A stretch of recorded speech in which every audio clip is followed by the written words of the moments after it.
ಹೋಗಿದೆ. ಈ ಜೀವನ ನನಗೆ ಸಾಕು ಅನ್ನಿಸ್ಬಿಟ್ಟಿದೆ.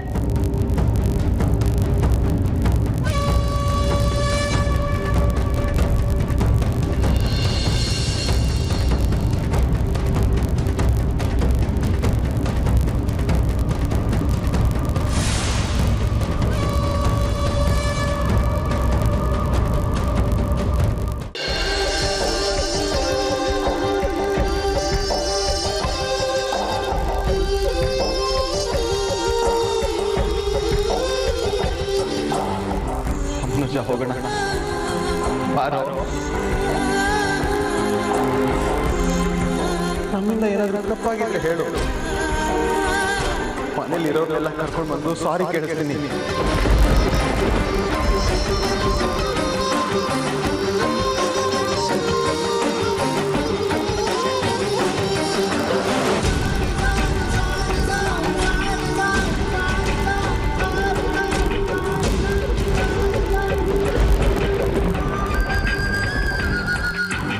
ಬರ್ದೇ ಇದ್ರೆ ನಾನು ಇಲ್ಲೇ ಸತ್ತು ಹೋಗ್ತೀನಿ.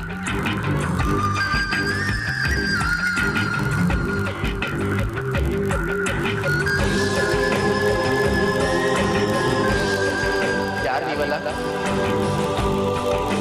ದಯವಿಟ್ಟು ಈ ರೀತಿಗೆ ಅಷ್ಟೇ ಮಾಡಬೇಡಿ.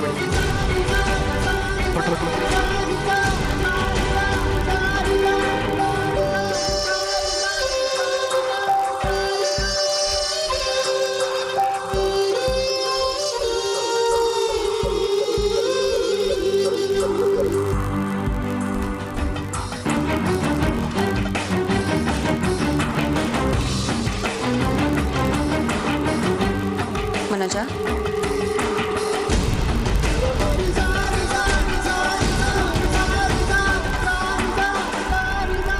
ಏನಾಯ್ತು?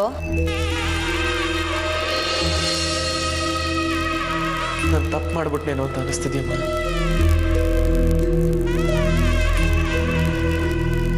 ನೀವ್ಯಾರು, ನನ್ನ ಬೆನ್ನಿಂದ ಯಾಕೆ ಬಿದ್ದಿದ್ದೀರಾ ಅಂತ ಕೇಳಿದ್ದು ಸರಿನಾ ಅಂತ ನನ್ನ ಮನಸ್ಸು ಪದೇ ಪದೇ ಪ್ರಶ್ನೆ ಮಾಡ್ತಿದ್ಯಮ್ಮ. ಮನೋಜ, ಬಾರೋ ಮನೆಗೆ ಹೋಗೋಣ ಅಂತ ಭರತಣ್ಣ ಬೇಡ್ಕೊಂಡಿದ್ದು. ನೀನು ಬರ್ಲಿಲ್ಲ ಅಂದ್ರೆ ನಾನು ವಿಷ ಕುಡಿದು ಬಿಡ್ತೀನಿ ಅಂತ ಅತಿ ದುಃಖದಿಂದ ಹೇಳಿದ್ದು. ನಾನು ಅವ್ರ ಮನಸ್ಸನ್ನ ಅರ್ಥ ಮಾಡ್ಕೊಂಡ್ರೆ ತಪ್ಪು ಮಾಡ್ಬಿಟ್ಟೆ ಅಂತ ನಂಗೆ ತುಂಬಾ ಬೇಜಾರಾಗ್ತಿದ್ಯಮ್ಮ. ತುಂಬಾ ಬೇಜಾರಾಗ್ತಿದೆ.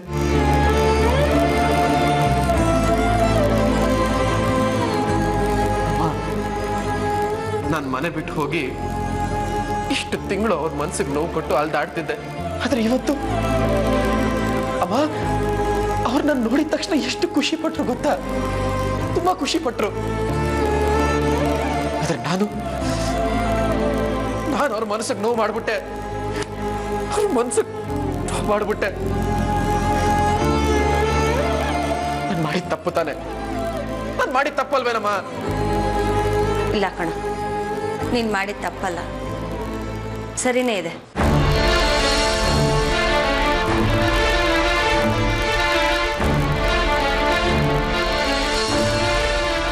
ಅಮ್ಮ ಸರಿನಾ? ಅದು ಹೇಗೆ ಸಾಧ್ಯ ಅಮ್ಮ? ನೋಡು ಮನೋಜ, ನೀನ್ ಮನೆ ಬಿಟ್ಟು ಬಂದಿರೋ ಕಾರಣನ ನನ್ನ ಹತ್ರ ಹೇಳಿದ್ಯಾ. ಒಂದ್ಸಲ ಮನೆ ಬಿಟ್ಟು ಬಂದ್ಮೇಲೆ ಸೋತ್ಬಿಟ್ಟು ವಾಪಸ್ ಹೋಗ್ಬಾರ್ದು ಕಣೋ. ಇಷ್ಟಕ್ಕೂ ನೀನ್ ಮನೆ ಬಿಟ್ಟು ಬಂದಿದ್ದು ಭಾರತಿ ಸಂಸಾರ ಸರಿ ಹೋಗ್ಬೇಕು ಅಂತ ತಾನೆ?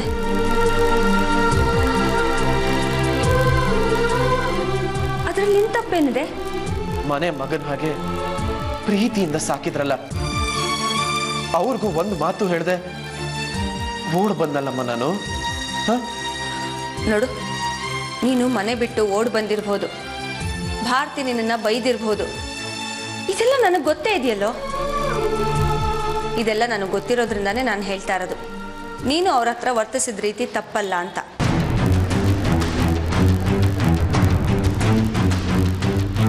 ನೋಡು ಮನೋಜ, ನಿಮ್ಮಣ್ಣ ಭಾರತಿ ಎಲ್ಲ ಬಂದು ಕರೆದ್ರು ಅಂತ ನೀನು ಮತ್ತೆ ಆ ಮನೆಗೆ ಹೋದ್ರೆ ನಿಂಗೇನೋ ಲಾಭ? ಭಾರತಿ ಸಿಗ್ತಾಳ? ಇಲ್ಲ ತಾನೆ.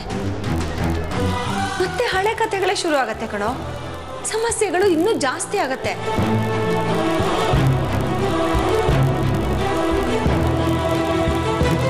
ನೋಡು, ಈಗ ನಿನ್ ಮುಂದಿನ ಭವಿಷ್ಯ ಇದೆ ಕಣೋ. ಸಾಧಿಸಬೇಕಾಗಿದ್ದು ಬೇಕಾದಷ್ಟಿದೆ. ನೀನು ಜೀವನದಲ್ಲಿ ಗೆದ್ದು ತೋರಿಸ್ಬೇಕು. ಆಗ ನಿನ್ ಮಾತಿಗೆ ಒಂದು ಘನತೆ ಅಂತ ಇರುತ್ತೆ. ನೀನ್ ಮತ್ತೆ ಆ ಮನೆಗೆ ವಾಪಸ್ ಹೋದ್ರು ನಿನ್ಗೆಲ್ಲರೂ ಮರ್ಯಾದೆ ಕೊಡ್ತಾರೆ. ಈಗ ನೀನು ಇದ್ರ ಬಗ್ಗೆ ತಲೆ ಕೆಡಿಸ್ಕೋಬೇಕು ಕಣೋ. ಕಳೆದೋಗಿರೋ ನಿನ್ನ ಹಳೆ ಜೀವನದ ಬಗ್ಗೆ ಅಲ್ಲ. ನೋಡು, ಅದನ್ನೆಲ್ಲ ಮರೆತು ಹೊಸ ಜೀವನನ ಹೇಗೆ ಕಟ್ಟಬೇಕು ಅಂತ ಯೋಚನೆ ಮಾಡು. ಏನೇನೋ ಯೋಚನೆ ಮಾಡಿ ತಲೆ ಕೆಡಿಸ್ಕೋಬೇಡ.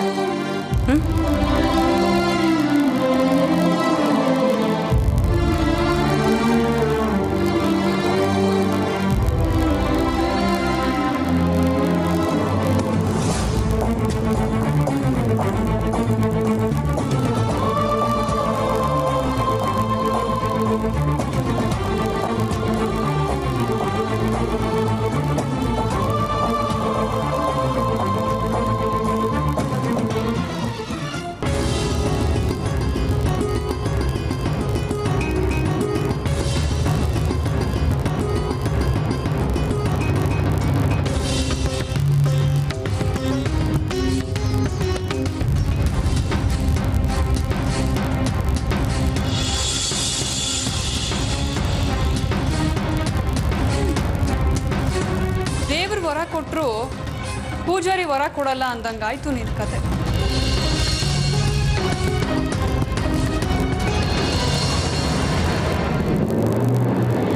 ಅಷ್ಟೆಲ್ಲ ಪೂಜೆ ವ್ರತ ಮಾಡಿದ್ರು ದೇವ್ರು ನಿನ್ನ ಮೇಲೆ ಕರುಣೆ ತೋರಿಸ್ಲೇ ಇಲ್ಲ ಅಲ್ವಾ? ದೇವ್ರಿಗೂ ನಿನ್ನ ಮೇಲೆ ಕೋಪ ಬಂದಿರೋ ಹಾಗಿದೆ. ನಿನ್ನ ಲೈಫೇ ವೇಸ್ಟ್ ಆಗೋಯ್ತು ಕಣಪ್ಪ. ನನ್ನ ನೋಡಿ ಕಲಿಯೇ ಭಾರತಿ. ಎಲ್ಲರ ಎದುರಿಗೆ ಉಪವಾಸ ಮಾಡ್ದಂಗೂ ಇರಬೇಕು. ಯಾರಿಗೂ ಕಾಣದೇ ಇರೋಗೆ ಚೆನ್ನಾಗಿ ತಿನ್ಬೇಕು. ನಾಟಕ ಆಡಿದ್ರೇ ಜೀವನ. ರಾಮ್ಟಾಗಿದ್ರೆ ಬದುಕದೇ ಕಷ್ಟ. ಅಂತೂ ಪೂಜೆ ಉಪವಾಸ ವ್ರತ ಅಂತ ಮನೆ ಪೂರ್ತಿ ಅಗರಬತ್ತಿ ವಾಸನೆ ತುಂಬಿಸ್ಬಿಟ್ಟಿದ್ದೆ. ಆ ವಾಸನೆಗೆ ಮನೆ ಒಳಗೆ ಒಂದು ಸೊಳ್ಳೆನೂ ಬರ್ತಾ ಇರಲಿಲ್ಲ ಭಾರತಿ. ಆದರೂ ನೀನಿಷ್ಟೆಲ್ಲ ಮಾಡಿನೂ ಏನು ಪ್ರಯೋಜನ ಆಗಲಿಲ್ಲ. ಆ ದೇವ್ರು ನಿನಗೆ ಮೋಸ ಮಾಡಿಬಿಟ್ಟ ಅನಿಸ್ತಿದೆ. ಇದನ್ನೋಗಿ ಯಾರ ಹತ್ರ ಹೇಳೋದು? ದೇವ್ರ ಹತ್ರನೇ ಹೇಳಬೇಕಷ್ಟೆ.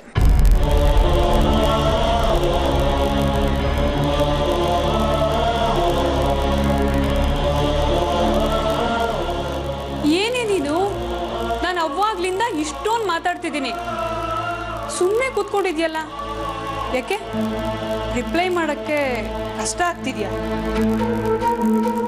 ಅಥವಾ ನಾನು ಇಷ್ಟೆಲ್ಲ ಮಾಡಿದ್ರು ಏನು ಪ್ರಯೋಜನ ಆಗ್ಲಿಲ್ವಲ್ಲ, ಇವಳಿಗೆ ಹೆಂಗ್ ಮುಖ ತೋರ್ಸೋದು ಅಂತ ನಾಚಿಕೆ ಆಗ್ತಿದ್ಯಾ?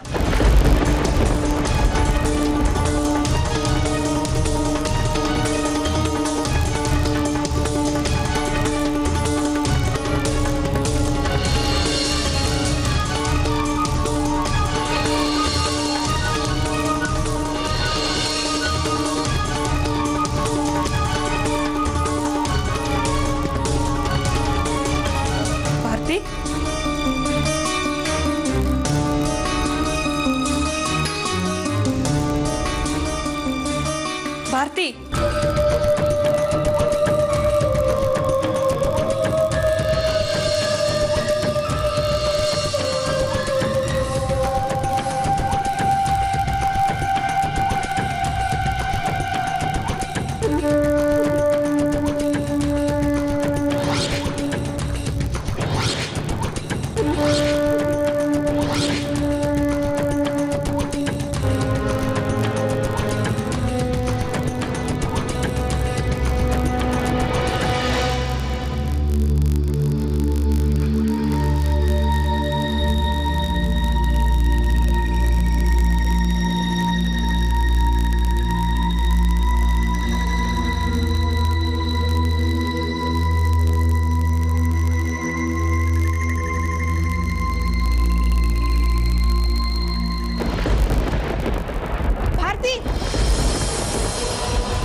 ಜಯಮಣಿ ಗೊರಿಲ್ಲಗಳ ತರ ಕೂತ್ಕೊಂಡೆ ನಿದ್ದೆ ಮಾಡೋದು ಪ್ರಾಕ್ಟೀಸ್ ಮಾಡ್ಕೊಂಡ್ಬಿಟ್ಟಿದ್ಯಾ?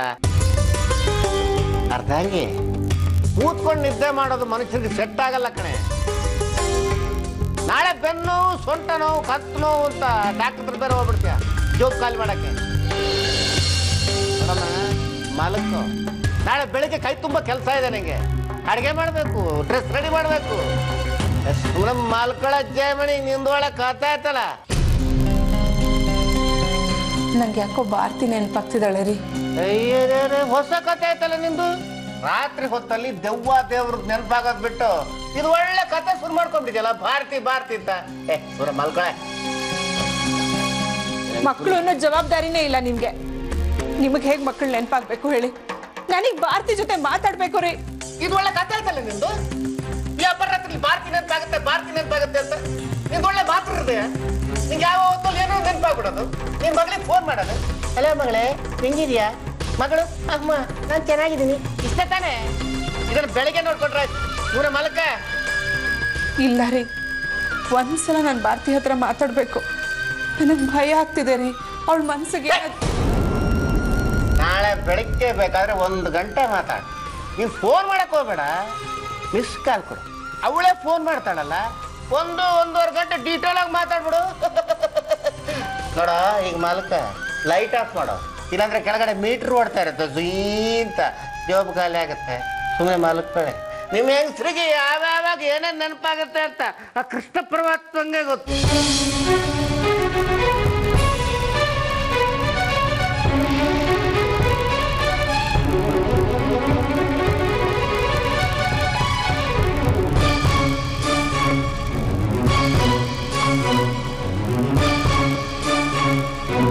ಯಾರಿದ್ದೀರಾ? ಬೇಗ ಬನ್ನಿ.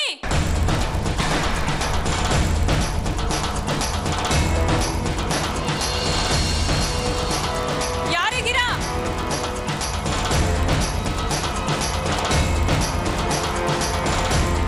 ಏನ್ರಿ ಅದು? ಬನ್ನಿ ನೋಡೋಣ.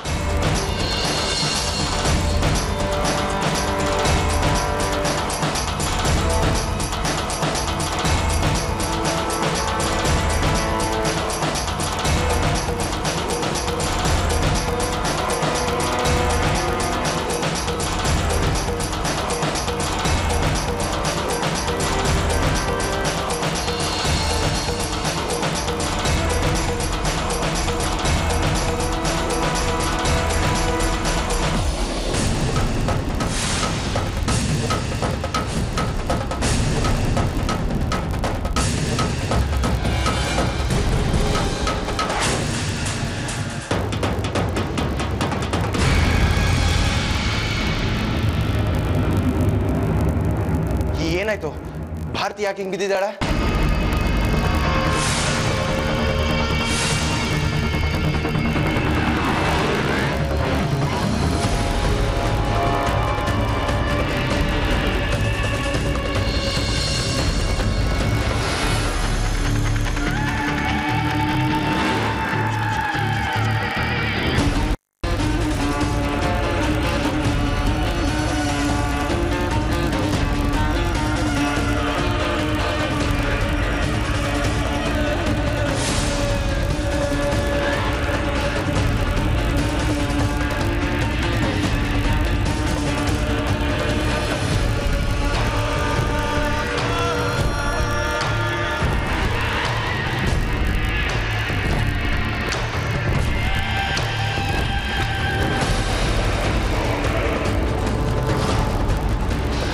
ಭರತ ಏನೋ ಮುಖ ನೋಡ್ತಾ ಇದೆಯಾ? ಎತ್ಕೊಂಡು ನೋಡಿ ಆಸ್ಪತ್ರೆಗೆ ತಗೊಂಡಿ.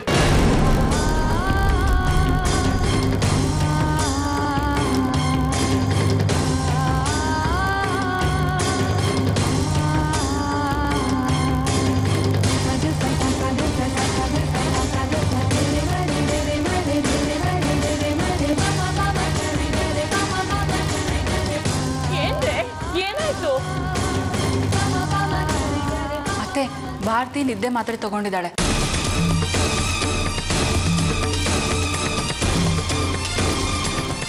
ಆಸ್ಪತ್ರೆಗೆ ಕರ್ಕೊಂಡು ಹೋಗ್ತಾ ಇದ್ದೀವಿ. ನೀವು ಇಲ್ಲೇ ಇರಿ, ನಾನು ಆಮೇಲೆ ಫೋನ್ ಮಾಡ್ತೀನಿ.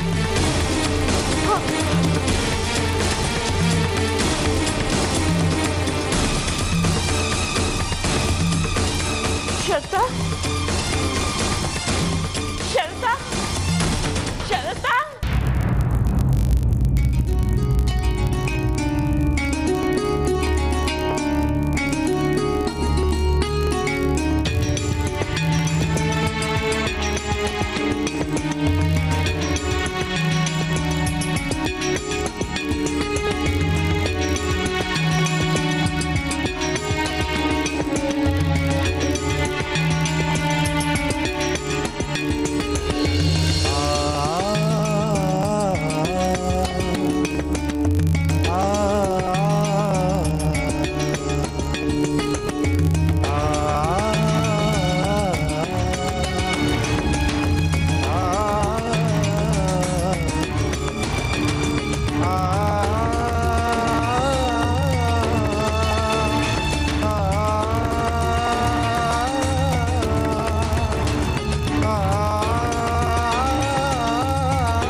ಭಾರತಿ ಮೊಬೈಲಿಗೆ ಕಾಲ್ ಮಾಡಲಾ?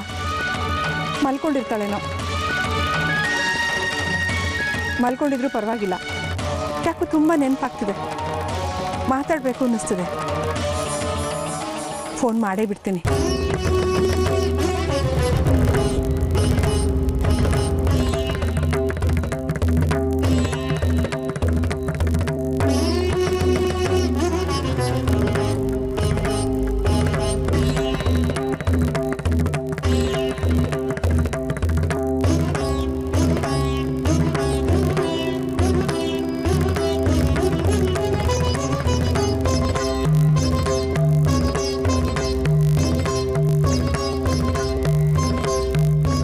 ಮನೋಜ ಎಲ್ಲೂ ಹೋಗಿಲ್ವಂತೆ, ಇದೇ ಊರ್ನಲ್ಲೇ ಇದಾನಂತೆ. ಮನೆಗೆ ಬರೋಕ್ ಒಪ್ಕೊಳ್ಳಿಲ್ವಂತೆ.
ಏನಾಯ್ತು? ಏನೋ ಇದು ನಿನ್ನ ಅವಸ್ಥೆ?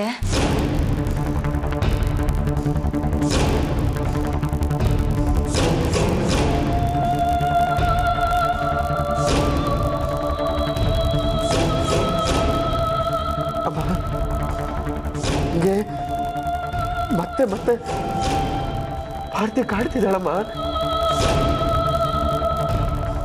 ನಾನು ಮಾತಾಡಿದ ಸರಿ ಇರ್ಲಿಲ್ಲಮ್ಮ. ನೋವಾಗ್ತಿದೆಯಮ್ಮ, ತುಂಬಾ ನೋವಾಗ್ತಿದೆ. ಅದನ್ನೆಲ್ಲ ಮನ್ಸಿಗೆ ಹಚ್ಕೋಬೇಡ ಕಣ.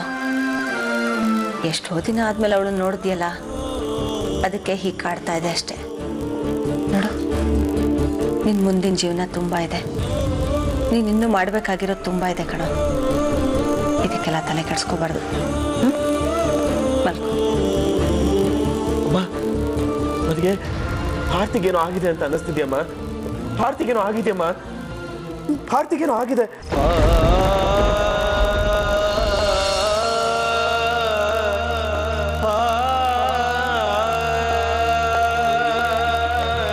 ಮನುಜ, ತುಂಬ ತಲೆ ಕೆಡಿಸ್ಕೋಬೇಡ. ಹಾಗೇನೂ ಆಗಿರಲ್ಲ. ಕಾಲ ಕಳೀತಿದ್ದಂಗೆ ಎಲ್ಲ ಸರಿ ಹೋಗ್ಬಿಡುತ್ತೆ ಕಣ. ನೋಡು, ನಿದ್ದೆಗೆಟ್ರೆ ಆರೋಗ್ಯ ಹಾಳಾಗತ್ತೆ.